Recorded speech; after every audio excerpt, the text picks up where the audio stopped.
Out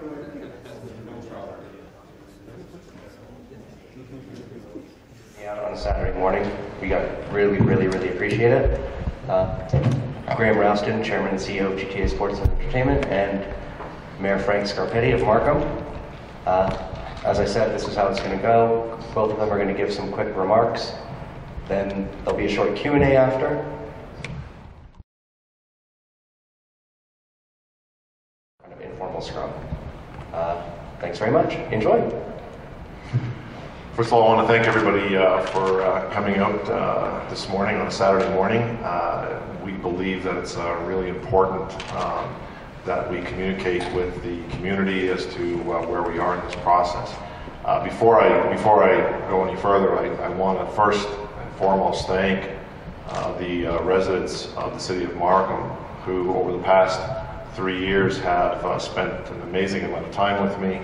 At Tim Hortons, at McDonald's, in their homes, anywhere that they've asked me to meet. It's been a real pleasure, and it's been a great experience.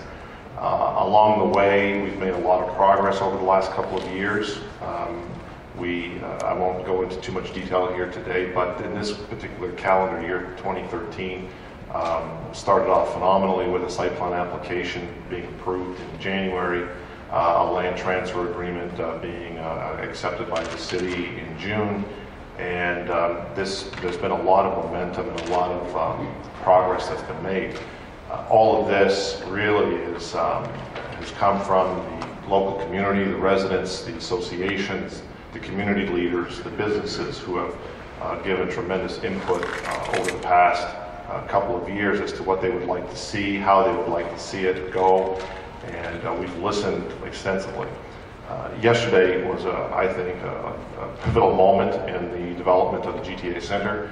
A subcommittee meeting took place yesterday, where all the councillors, all 13 councillors were there, and members of the public. And it was very encouraging to hear the different levels of different incredible statements from members of council in support of Mayor Scarpetti and the work that he's done personally over the last year to champion this project. A lot of progress has been made, and it's so encouraging to me to hear the councillors speak in support of the mayor's efforts and their willingness and desire to work with him. And as one councillor put it, the community wants the GTA Center. It's pretty unanimous that they want it. They just want it to be done in a way to protect the taxpayers, and that's what we're all about. That's what we want to do. We want to do that from day one.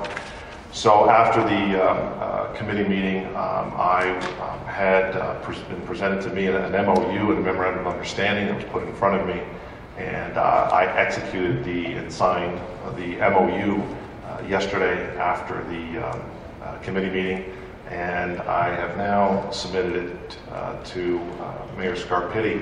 Yesterday I learned the support of the development community and the work that the mayor has been doing in that area. I'll let him speak to that. But it was so encouraging to hear Mayor Scarpetti's success with the development community, and to hear the encouraging statements from the councillors that it prompted me to execute my MOU, and now it's in the hands of the mayor.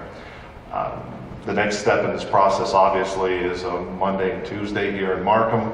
We've invited the community out to come and speak and discuss and talk about the MOU, and I'm really excited to move forward on this project. And with having said all that, I'd like to turn it over to Mayor Scarpetti, who has championed this project for a long time, from the very beginning, and the amount of tireless effort that he has put in, not only to this project, but into every project I've seen him involved in the community, is pretty impressive.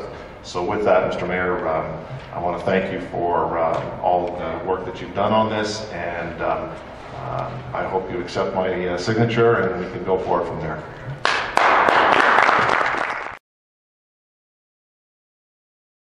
To everyone, thank you for coming out on a Saturday morning, and I certainly appreciate you coming to Markham. We always welcome everyone here.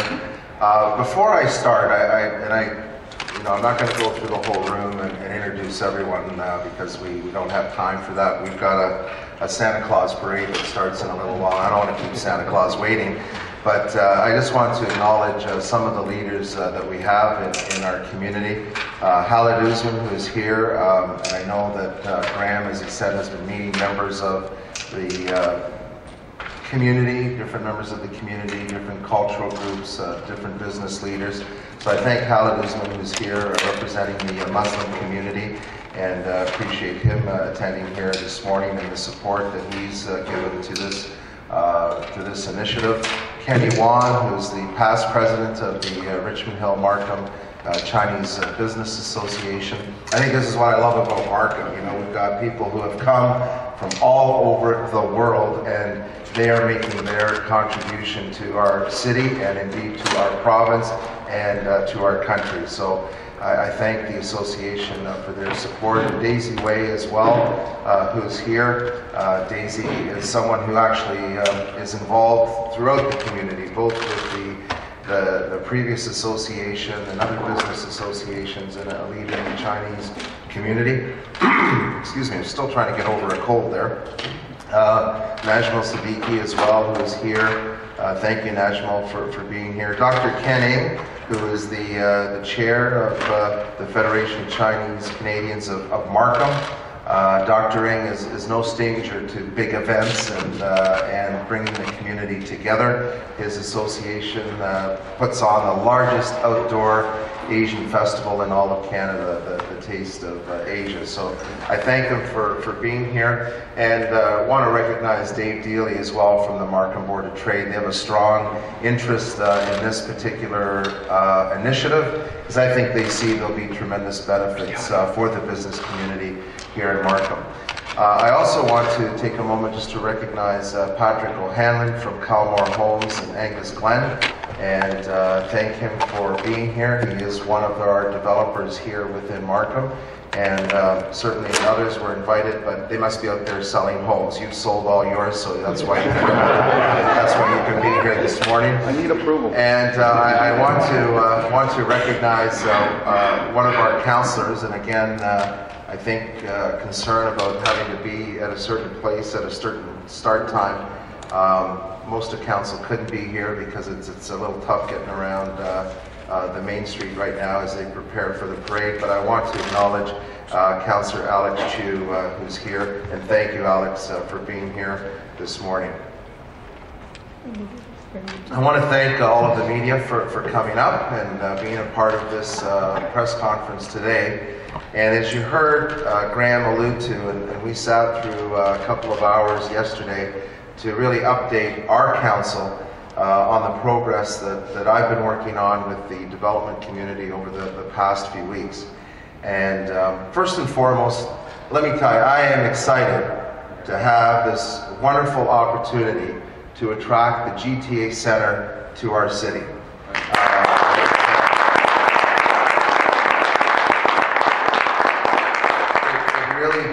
It really does fit into everything that we do in the city of Markham. We're leaders in so many different areas, whether it's the planning and the awards that we've won for the incredible communities that we've created here, whether it's the environment, where we're leaders in waste diversion, the highest waste diversion in the country, whether it's our fiscal management. I want to talk about protecting the taxpayer. Let me tell you something. That's something I have dedicated a lot of time during my tenure of the past 25 years sitting on Markham Council, is protecting the taxpayers of our city. Yeah. I take great pride in the fact that our council and our staff have worked together to deliver 3 years of 0% tax increases, 2 years of 1.5% tax increases, and combined, that is the lowest tax increase in the GTA for the past 5 years. But that says something. But aside from that achievement, we now have the lowest industrial and commercial tax rate in all of the GTA compared to other municipalities. And our fiscal management has been recognized by two outstanding organizations in Canada, the C.D. Howe Institute and the Frontier Centre for Policy, has recognized Markham as the top municipality for fiscal management and fiscal transparency. And let me tell you something, nothing has changed. Nothing has changed from day one when I started talking about attracting the GTA Centre to this city. I've always said we were not going to attract this type of investment and have to raise taxes to do it. So I, the council, everyone has always looked out to make sure that we are protecting the taxpayer, and that's something that I am certainly very proud of. So that hasn't changed from the day one that we started talking about this right up until yesterday. Now, I've always thought we had a good financial framework. It always spoke to, of that $325 million, half of it coming from the private sector, and the other half the city was facilitating through different mechanisms. And I'm really not going to spend a whole lot of time addressing what all those mechanisms were, because it is complicated. It was complicated, and I think what we've achieved now is a very simplified and something that everyone can understand. The private sector is still contributing 50%. They are now going out and borrowing that money. So certainly some of that risk has been shifted over to the private sector side, because that money will come up front, and so we'll have that half of the cost. The other half, the revenue for the other half is coming from two places. One is the lease of the centre and the revenue that comes to the city of Markham for the lease of the centre, and that gives us about $32.5 million of revenue, the revenue gives us the capacity to borrow $32.5 million. And the other area that the revenue will come from is really through the generosity, the cooperation, I would say the leadership of what we have here in the city of Markham is an outstanding group of developers who contributed to so many of the successful things that we see today in our community. You know, we started a number of years ago, the YMCA wanted to come to Markham, and they said they didn't have the money to build a new YMCA. They had a certain pot, but they needed money from our community. In essence, it was the developers that came forward and filled that gap. So we have, I think, one of the best YMCAs in all of North America. The membership just grew dramatically and set a record in North America. We see the Markham Stouffville Hospital expansion. It just opened up in our community. We had to raise $50 million for our share of the Markham Stouffville Hospital. And as the co-chair of that campaign, I've tried to talk to just about everyone to open their wallets and to give to our Markham Stouffville Hospital. But let me tell you something. The foundation of the success of that campaign, the reason that we have the Markham Stouffville Hospital open today is because developers stepped forward and contributed and gave back to this community. All right. And so I'm very proud of it. And so in trying to satisfy some of the concerns, and I think from my perspective, I've been on council for 25 years. I respect that there's sometimes differences of opinion on things. That's just how the way life is. I'm sure there's differences of opinion in your family sometimes about careers, where to live, where to send the kids to school.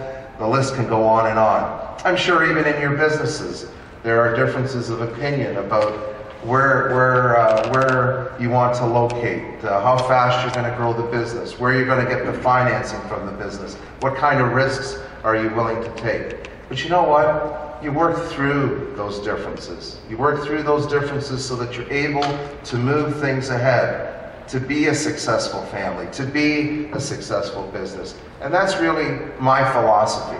When I work with people in our community, I understand there's differences of opinion. We're human beings. And the question is, how do we deal with those differences of opinion? How do we deal with the concerns that people might have? And so, while I think this has always been, I think, a good deal for Markham, I think in many respects we've tried to deal with the concerns that people have brought forward. I have been listening. And so yesterday we updated council.